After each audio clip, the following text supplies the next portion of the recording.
En el crescendo de la vorágine genocida del marxismo, el año 1943, en el bosque de Katyn, cercano a la ciudad rusa de Smolensk, el ejército alemán de ocupación descubrió una gran cantidad de sepulturas que contenían en principio los cuerpos de 4.400 oficiales polacos. Las víctimas habían recibido un tiro en la nuca cuando estaban arrodilladas. Los nazis culparon a los soviéticos y estos acusaron a los nazis, diciendo que las mismas ocurrieron cuando Alemania ocupaba la zona, invadida 2 años atrás. Pero investigadores que trabajaron para la Cruz Roja confirmaron luego que los hombres habían muerto el año 1940 asesinados por la policía secreta soviética. Los hechos habían tenido ocasión en septiembre de 1939, una semana después de la firma del pacto secreto soviético-alemán Ribbentrop-Molotov, acuerdo de no agresión que preveía el reparto de Polonia entre ambas potencias. Las tropas soviéticas apresaron y confinaron en campos de internamiento de Kozelsk, Ostashkov y Starovels, así como de ciertas prisiones de Ucrania Occidental y de Bielorrusia, a 25.700 polacos. Y el 5 de marzo de 1940, Laurenti Beria, jefe de la policía secreta soviética, ordenó su ejecución con una orden que también fue suscrita por Stalin y otros miembros del Politburó. Esa orden, que permaneció secreta durante décadas, fue desclasificada y entregada por Boris Yeltsin a Polonia junto a otros documentos el año 1992. Pero por supuesto no sería Katyn el último acto genocida marxista. También en Lituania, en Estonia, en Letonia, pues como en España, el gobierno comunista envió a Rusia miles de niños que eran arrancados de sus familias, muchas de las cuales acabaron sus días en Siberia. Ni los que iban a Siberia ni los que iban a las Checas tenían ningún tipo de comunicación con el mundo exterior. Pero el genocidio comunista, cuya horquilla de víctimas en cualquier caso se cuenta en millones, tiene otras facetas que solo vamos a citar casi de pasada. Y es que en el comunismo, como en el liberalismo, hablar de muertos resulta tedioso, muy tedioso. Y se cumple lo anunciado por Stalin relativo a que un muerto es una tragedia y lo que ellos han hecho no es sino una estadística. Tras la primera matanza comunista llevada a cabo en China, centrada entre 1949 y 1952, y que es cifrada por el propio régimen comunista chino en 7 millones de víctimas, llegó el gran salto adelante, donde, con la voluntad de convertir China en el primer productor mundial de acero, se forzó a los labradores a convertirse en obreros de altos hornos caseros. Llegaron a construir altos hornos caseros que obligaban a las familias a proveer de unos cupos de acero que no podían atender, ni en cantidad ni en calidad de producto, al tiempo que desatendían la producción de cereal, lo que, unido a unas técnicas de producción novedosas, ocasionaron la pérdida masiva de cosechas. Todo lo cual trajo consigo una hambruna que se cobró varios millones de víctimas. Millones de chinos hambrientos se veían obligados a llenar de grano los silos destinados a la exportación. Los guardias rojos impedían que el pueblo hambriento se abasteciese de arroz, del arroz que necesitaba para sobrevivir.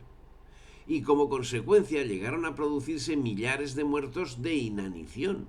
Y quien osaba hacerse con un puñado de arroz era abatido por sus guardianes, que además bloqueaban los silos para impedir el éxodo del campesinado.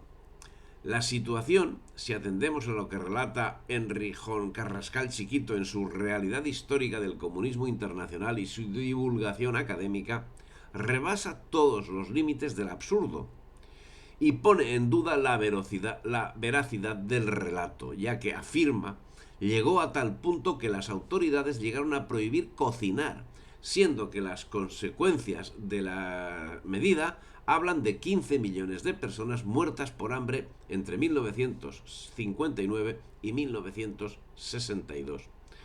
Los extremos de la situación presentada por Carrascal se nos presentan francamente como dudosos. Pero lo que no es dudoso es que en esas fechas se produjo una hambruna que costó la vida a millones de personas. A partir de ahí la imaginación, la que queramos. Y en agosto de 1966, una gigantesca manifestación estudiantil celebrada en la plaza de Tiananmen dio lugar a la creación del cuerpo de guardias rojos que serían los encargados de cumplir una serie de objetivos que pueden resumirse en arrasar con las costumbres antiguas, arrasar con la cultura antigua, arrasar con los ámbitos antiguos y con las ideas antiguas. El legado de 5.000 años de sabiduría oriental, según Mao, debía desaparecer para dar espacio al marxismo. Las primeras víctimas fueron los libros y la literatura. Millares de textos fueron quemados en pilas públicas y con ellos buena parte de la historia de China. Los museos fueron saqueados y las calles dominadas por el terror. Pero finalmente los guardias rojos resultarían molestos a Mao, que acabaría masacrando a unos y exiliando a otros. Camboya seguiría el ejemplo de China. Las máximas de los Khmeres rojos señalaban que en la nueva Kampuchea 1 millón es todo lo que necesitamos para continuar la revolución. 1 millón de personas, ¿se entiende? No necesitamos al resto. Preferimos matar a 10 amigos antes que mantener a un enemigo vivo. Iniciaron su actividad en abril de 1975 al amparo de su enfrentamiento con Lon Nol, aliado de los Estados Unidos, que con su apoyo había hecho unas incursiones criminales en las aldeas al objeto de impedir el avance del Vietcong. Durante el tiempo del gobierno de los Khmeres rojos, desaparecieron entre 2 y 3 millones de personas, algo más de 1 de cada 4 camboyanos. Ojo, más del 25% de la población. Señalan los analistas del asunto que el objetivo era diezmar la población urbana y a consecuencia de ello fue enviada al campo, que en no pocos casos fue campo de concentración y exterminio, donde las ejecuciones se producían preferentemente sin el uso de armas de fuego, siendo que el 53% moriría con el cráneo aplastado, el 6% ahorcado y el 5% apaleado. Personalmente me parece tan extraordinario el dato que a pesar de la manifiesta sed de sangre que caracteriza al comunismo, pues lo siento, pero mi espíritu me obliga a poner la información entre comillas, sobre todo siendo que esta información es suministrada por liberales, cuya información es tan poco de fiar como la suministrada por los marxistas.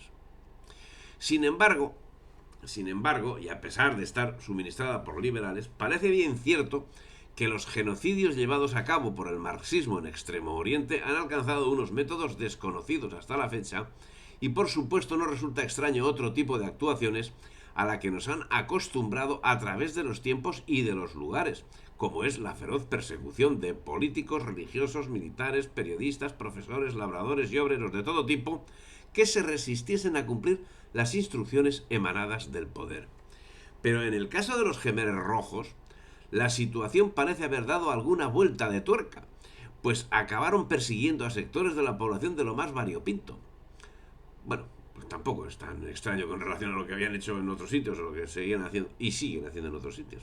Desde aquellos que habían alcanzado determinado grado de estudio, eso pasó hicieron los Khmeres rojos, que persiguieron los que habían alcanzado determinado grado de estudio, hasta quienes conocían un idioma extranjero o carecían de callos en las manos o llevaban gafas. En definitiva, depuraron hasta el extremo las razones del exterminio ya aplicadas por los regímenes comunistas desde la llegada de Lenin al poder en la Unión Soviética. Y como hiciera Lenin en su momento, Pol Pot anunciaba en sus discursos un futuro radiante para el pueblo tiranizado. Aseguraba que con sus métodos de producción se triplicaría la producción de arroz, que pasó a convertirse en monocultivo, atendido por una legión de esclavos que, con devenir, llegaron a producir casos con el devenir de los tiempos, llegaron a producir casos de canibalismo. Y como hubiese hecho Lenin, también Pol Pot separó familias, también castigó la autoridad paterna, también abrogó la educación a entidades controladas por el Estado, también eran despreciados los sentimientos humanos. Personalmente me resisto a repetir las circunstancias que son suministradas por las fuentes a las que he tenido acceso para realizar este trabajo, porque para el caso son exclusivamente de ideología liberal y mi desconfianza hacia ellos es absoluta. Si te ha gustado el vídeo, dale me gusta, difunde y suscríbete al canal.